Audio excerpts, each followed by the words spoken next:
Hello, आज हम NCERT geography class 6 chapter 2 globe latitudes and longitudes पढ़ेंगे। तो स्टार्ट करते हैं। In the previous chapter you have read that our planet earth is not a sphere, it is slightly flattened at the north and south pole and bulged in the middle.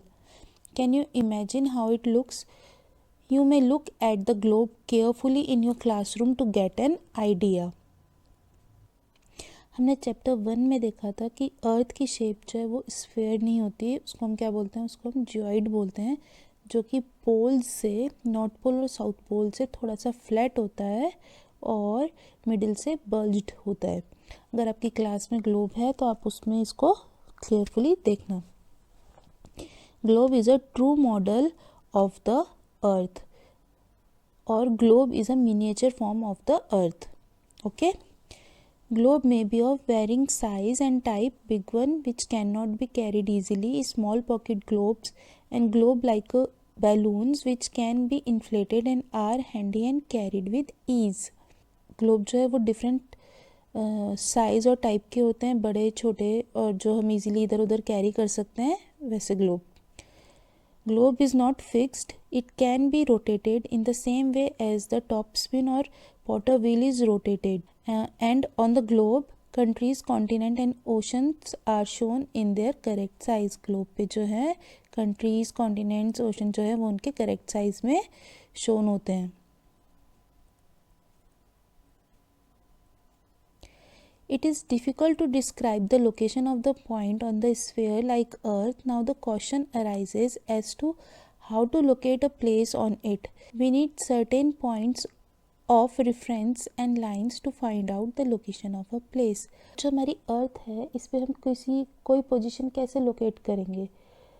किसी भी position को locate करने के लिए हमें certain references और line चाहिए होती हैं। फॉर एग्जांपल, अगर हमें इस पॉइंट की लोकेशन बतानी है तो इसकी लोकेशन बताने के लिए हमें सर्टेन लाइंस और रेफरेंसेस चाहिए होती है, जैसे X axis and Y axis. Okay,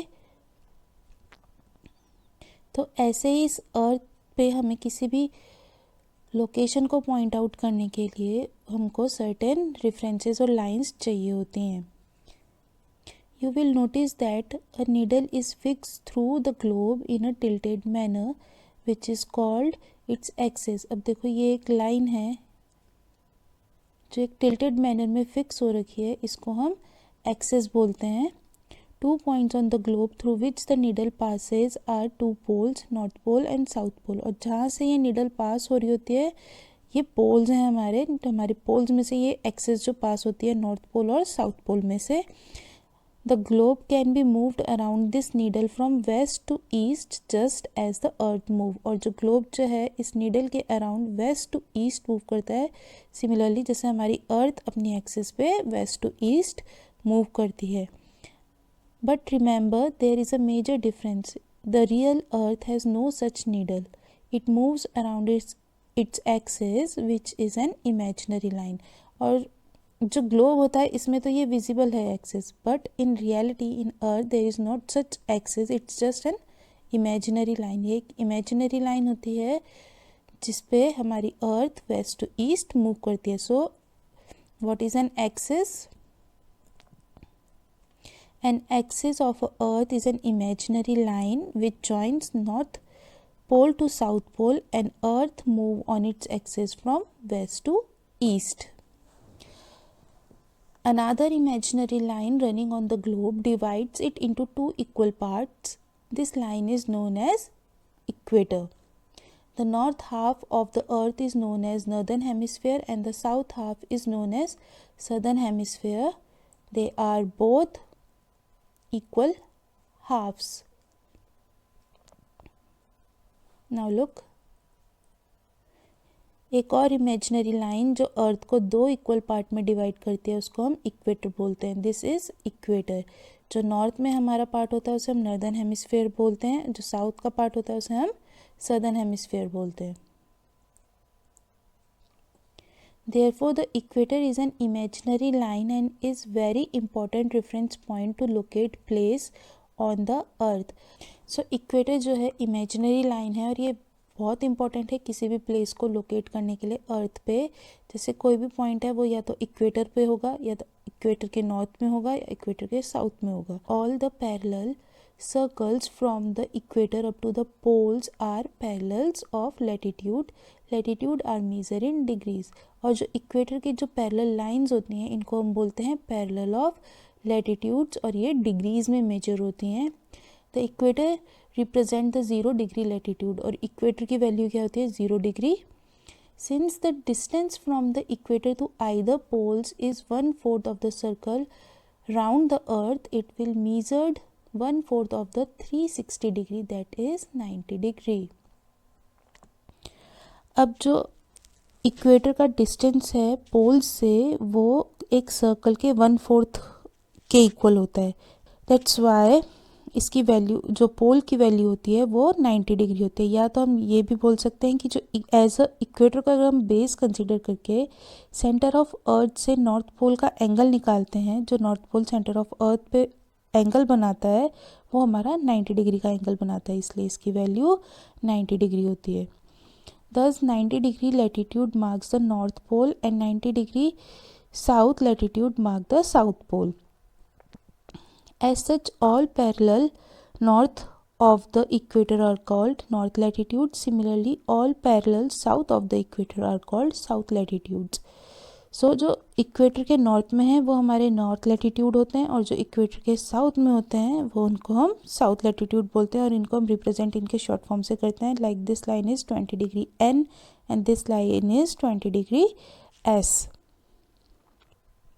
The value of each latitude is therefore followed by the either word north or south, generally this indicated by the letter N or S.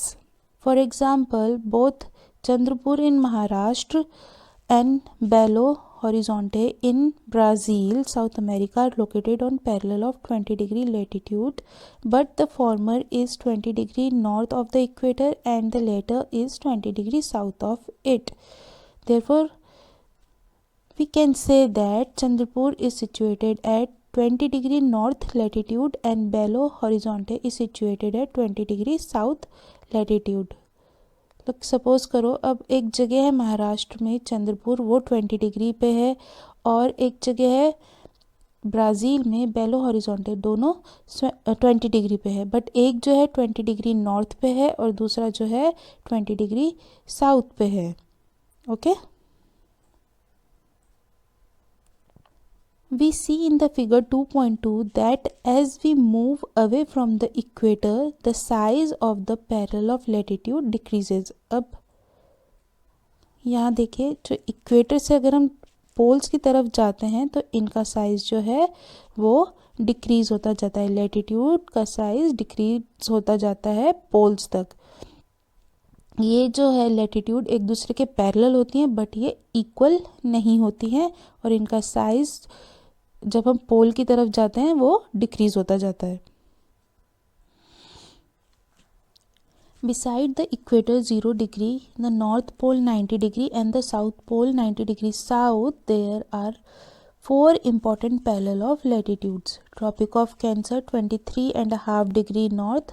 This is Tropic of Cancer 23.5 degree north in northern hemisphere. Tropic of Capricorn 23.5 degree south in southern hemisphere. This is Tropic of Capricorn 23.5 degree south. Arctic Circle 66.5 degree north of the equator. Antarctic Circle 66.5 degree south of the equator. This is Antarctic Circle 66.5 degree south of equator. Okay.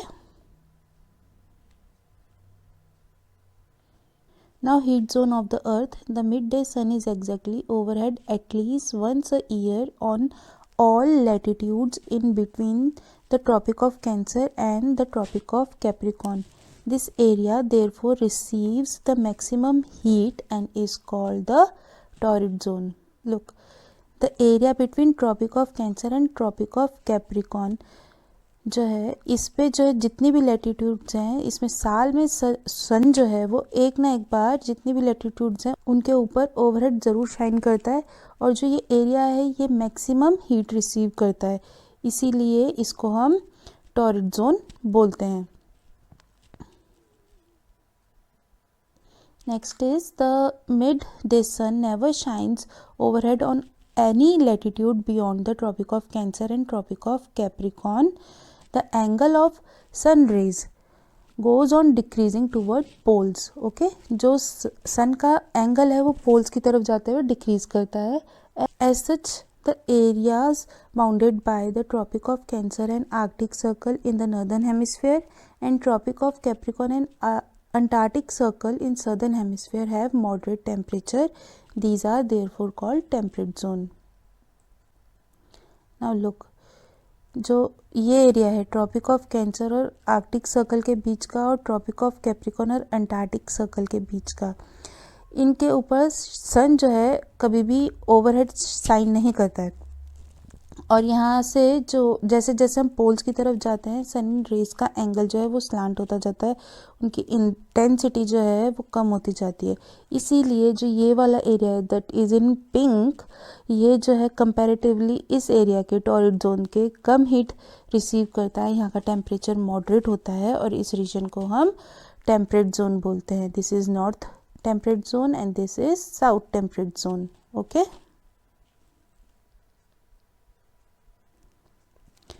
now areas lying between the Arctic Circle and the North Pole in the northern hemisphere and Antarctic Circle and South Pole in the southern hemisphere are very cold. It is because the sun does not shine much above the horizon.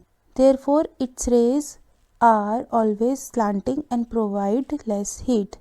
These are therefore called rigid or very cold. Now अब जो ये area है Arctic circle और north pole के बीच का और Antarctic circle और south pole के बीच का, यहाँ पे सन जो है वो हार्डली कभी हॉराइजन के ऊपर आता है और जो सन की रेज होती है वो बहुत स्लांट हो जाती हैं और बहुत ही कम हीट प्रोवाइड करती हैं. तो ये एरिया जो है बहुत ठंडा होता है, इसलिए हम इसको रिजिड जोन बोलते हैं. Now what are latitudes? To fix the position of a place, it is necessary to know something more than latitude of the place. अब हमारे पास सिर्फ एक रेफरेंस लाइन लैटिट्यूड से हम किसी भी पोजीशन को प्रिसाइसली नहीं बता सकते हैं. किसी भी प्लेस की पोजीशन को हमको लैटिट्यूड के अलावा भी कोई और रेफरेंस चाहिए होता है. You can see for example that the Tonga islands in Pacific Ocean and Mauritius island in the Indian Ocean are situated on the same latitude that is 20 degree south. अब जो ये दोनों आइलैंड्स हैं tonga island और Mauritius, ये दोनों हैं 20 degree south पर लोकेटेड है. बट प्रिसाइजली बताने के लिए कि ये कहाँ लोकेटेड हैं, इनका हमको ईस्ट या वेस्ट रेफरेंस भी चाहिए होगा. और जो ये रेफरेंस है ईस्ट और वेस्ट डायरेक्शन का, ये हमको ये जो lines north to south run करी है इनके द्वारा प्रोवाइड किया जाता है. These line of references are called meridian of longitude. और जो ये line north to south run कर रही हैं इनको हम क्या बोलते हैं? Meridian of longitude. And the distance between them are measured in degree of longitude. Each degree is further divided into minutes and minutes into second. Okay, और जो इनके बीच का डिस्टेंस है इन लॉन्गिट्यूड्स के बीच का, इनको हम डिग्रीज़ में मेजर करते हैं और जो डिग्रीज़ हैं वो फर्दर मिनट्स में डिवाइड होती हैं और minutes into seconds. They are semi circles and the distance between them decreases steadily polewards until it becomes zero at the pole where all meridian meets. अब जो ये लॉन्गिट्यूड होते हैं ये जो है ये सेमी सर्कल्स हैं, अनलाइक लैटिट्यूड जो कि कंप्लीट सर्कल बनाते हैं. एंड इनका डिस्टेंस जो है वो पोल की तरफ जाते हुए डिक्रीज होता जाता है जहाँ पे फाइनली सारी लॉन्गिट्यूड मीट करती हैं. So unlike parallel of latitudes all meridians are of equal length.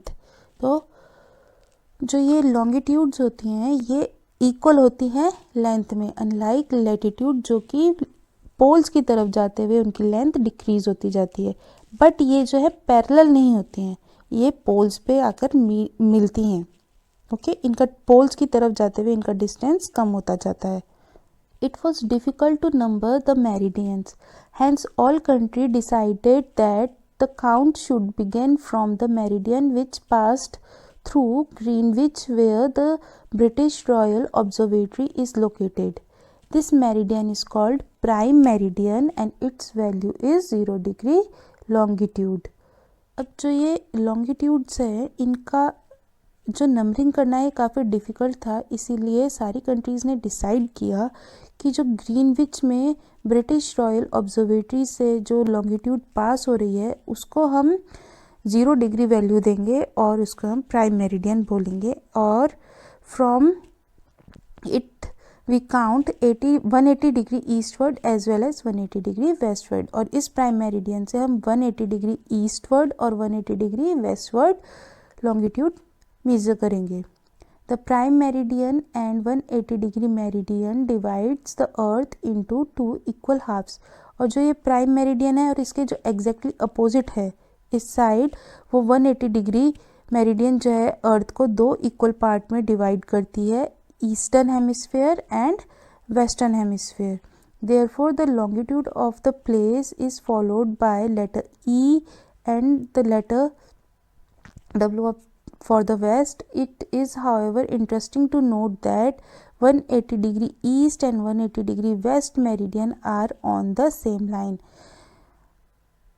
जो 180 डिग्री ईस्ट और 180 डिग्री वेस्ट है, जो प्राइम मेरिडियन है इससे 180 डिग्री हम ईस्ट मेजर करते हैं और 180 डिग्री वेस्ट मेजर करते हैं, बट जो 180 डिग्री ईस्ट और 180 डिग्री वेस्ट है वो जो है वो दोनों सेम लाइन है. Okay, now look at the grid of parallels of latitude and meridians of longitude on the globe. You can locate any point on the globe very easily if you know its latitude and longitude. अब हमारे पास दो references है, latitude और longitude. अब हम किसी भी position को, किसी भी प्लेस की पोजीशन को हम precisely locate कर सकते हैं. Okay. To understand this clearly, draw equidistant vertical and horizontal lines on the paper.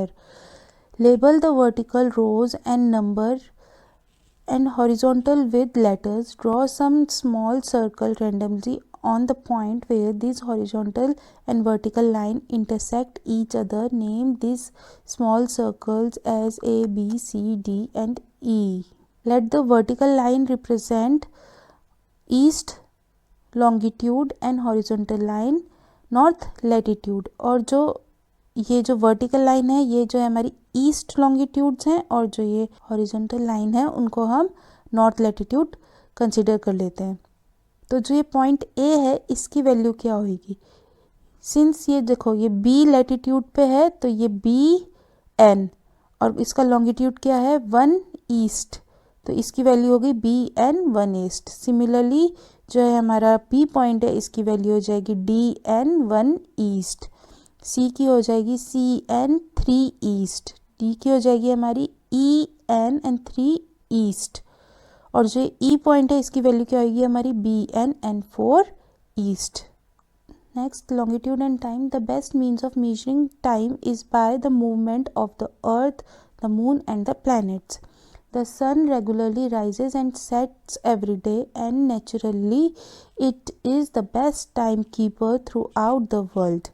Local time can be reckoned by the shadow cast by the sun, which is shortest at the noon and longest at sunrise and sunset. अब naturally अगर हमें कोई time calculate करना है तो वो हम अर्थ, moon और प्लैनेट के मूवमेंट से मेजर कर सकते हैं, और जो सन की शेडो से हम टाइम कैलकुलेट कर सकते हैं, जो कि सन की जो शेडो होती है वो सबसे छोटी होती है नून में, दोपहर के टाइम पे, और सबसे जो शेडो सबसे लॉन्गेस्ट कब होती है सनराइज और सनसेट के टाइम पे. इस बेसिस पे जो शेडो की लेंथ है इसके इंक्रीज और डिक्रीज होने के बेसिस पे हम टाइम कैलकुलेट कर सकते हैं. When the prime meridian of the Greenwich has the sun at the highest point in the sky, all the places along this meridian will have midday or noon. As the earth rotates from west to east, those places east of Greenwich will be ahead of Greenwich time and those to the west will be behind it. अब अर्थ हमारी waste to east move करती है, इसलिए जो Greenwich से place east में पड़ेंगे वो ग्रीनविच के टाइमिंग से आगे होंगे, और जो वेस्ट में पड़ेंगे ग्रीनविच से वो उसके टाइम से पीछे होंगे। The rate of difference can be calculated as follow. ये मैंने यहाँ कैलकुलेट कर दिया, आप इसको यहाँ पे समझते हैं। इन 24 आवर्स अर्थ रोटेट 360 डिग्री। अगर हमारी अर्थ 24 आवर्स में 360 डिग्री रोटेट कर रही है तो 1 आवर्स में कितना रोटेट करेगी? 360 डिवाइडेड बाई 24, 15 डिग्रीज। और अगर हमारी अर्थ 15 डिग्रीज 1 घंटे या 60 मिनट्स में रोटेट कर रही है तो 1 डिग्री कितने में करेगी? 60 डिवाइडेड बाई 15, 4 मिनट्स में। सो 1 आवर्स में 15 डिग्री अर्थ रोटेट करती है और 1 डिग्री जो है वो 4 मिनट में रोटेट करती है। तो अगर ग्रीनविच जो कि 0 डिग्री पे है वहाँ पे दोपहर के 12 बज रहे हैं तो 15 डिग्री ईस्ट और 15 डिग्री वेस्ट पे क्या टाइम हो रहा होगा? इसके लिए हमें जिस लॉन्गिट्यूड पे टाइम निकालना है उससे और जो गिवन टाइम है उसके लॉन्गिट्यूड का डिफरेंस निकालना होता है। तो 0 डिग्री और 15 डिग्री के बीच में हमें पता है डिफरेंस कितना है? 15 डिग्रीज़ का। तो 15 डिग्रीज़ के डिफरेंस में कितना टाइम कवर करेगा? दोनों का टाइम डिफरेंस कितना होगा? 15 डिग्री इंटू जितना 1 डिग्री में कितना टाइम होता है? 4 minutes. 15 into 4, 1 hour. 15 degree is equal to 1 hour. हमको यहाँ से भी पता है कि 15 डिग्री में 1 आवर का डिस्टेंस होता है। 15 डिग्री ईस्ट जो है ग्रीनविच से 1 घंटा आगे होगी और जो 15 डिग्री वेस्ट है वो ग्रीनविच से 1 घंटा पीछे होगी। तो 15 डिग्री ईस्ट पे टाइम कितना हो रहा होगा? दोपहर के 1 बजेंगे और 15 डिग्री वेस्ट पे सुबह के 11 बजेंगे। Okay, now let's see why do we have standard time. The local time of the place which are on different meridians are bound to differ. अभी हमने देखा कि 1 degree is equal to 4 minute, यानी कि हर डिग्री के बीच का distance 4 minute का होता है। मतलब दोनों जो लॉन्गिट्यूड है उनके बीच में 4 मिनट के टाइम का डिफरेंस होएगा। तो जो local time of the place which are on different meridian are bound to differ. So जैसे फॉर एग्जांपल इंडिया में ये लॉन्गिट्यूड 68 है, यहाँ पे 97 है, दोनों के बीच में अप्रॉक्सीमेट 30 डिग्री का डिफरेंस है। सो अगर यहाँ गुजरात में अभी दोपहर के 12 बज रहे हैं तो अरुणाचल प्रदेश में यहाँ पे अभी दोपहर के 1:45 मिनट्स हो रहे होंगे।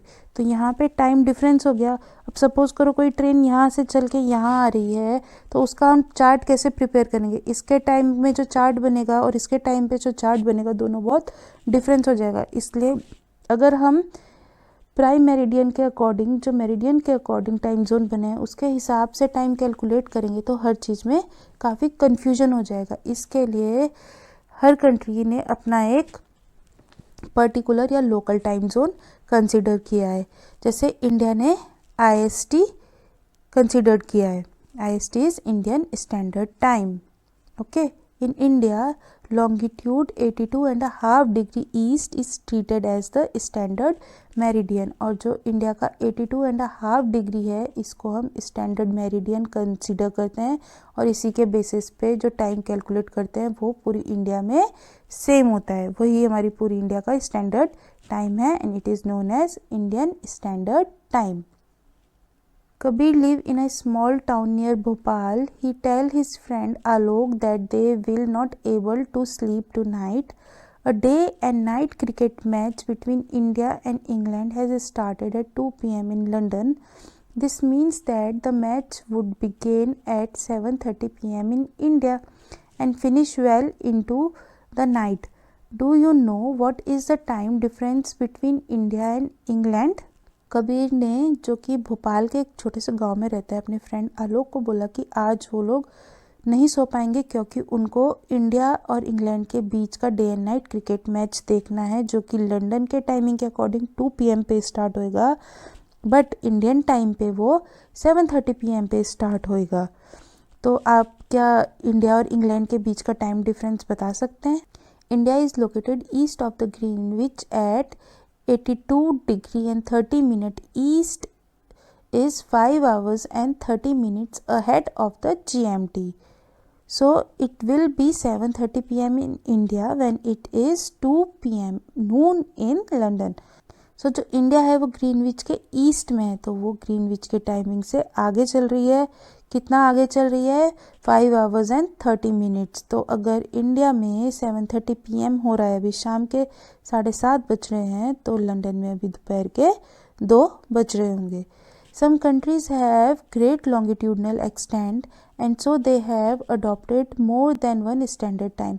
अब जो कुछ कंट्रीज़ हैं उनका लॉन्गिट्यूडनल एक्सटेंट इतना ज़्यादा हो जाता है कि वहाँ पर एक स्टैंडर्ड टाइम रखना पॉसिबल नहीं है, ठीक है। जैसे कि रशिया में 11 स्टैंडर्ड टाइम जोन्स हैं। The earth has been divided into 24 time zones of 1 hour each zone has cover 15 degree of longitude. जो अर्थ को है वो 1 hour के टाइम जोन के अकॉर्डिंग 24 टाइम जोन्स में डिवाइड किया है। Each time zone is of 1 hour, और जो वो जोन है वो 15 डिग्री लॉन्गिट्यूड का एरिया कवर करता है। Now moving towards exercises.